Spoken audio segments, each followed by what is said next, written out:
Donc une brochure avec différentes choses dont on va parler, des astuces InDesign et à propos de la couleur.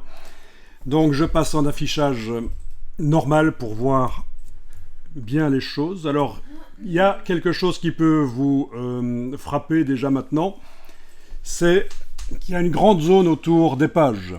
Et ça c'est pratique quand on veut mettre des images, quand on veut faire des montages et puis les amener sur les pages. Et qu'en plus cette grande zone elle est de couleur blanche et non pas grise. Donc, est-ce que vous voyez comment on arrive à faire ça? Ça, c'est quelque chose d'assez pratique parce que dès le départ, dans InDesign, dans tous ces documents, il ne met qu'un pouce au-dessus et en dessous comme espace. Et là, on a beaucoup plus qu'un pouce. On a beaucoup plus que 25,4 mm.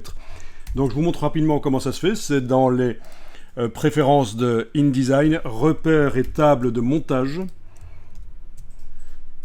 Ici, à marge verticale à la place de 25,4 mm, j'ai été mettre, pour ce document, j'ai été mettre 200 mm, ce qui explique qu'on a l'espace au-dessus et en dessous, donc c'est beaucoup plus pratique pour faire du travail dans InDesign sur le côté des pages.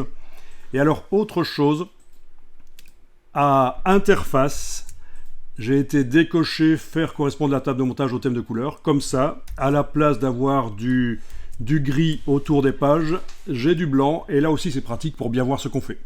Donc voilà, première astuce InDesign.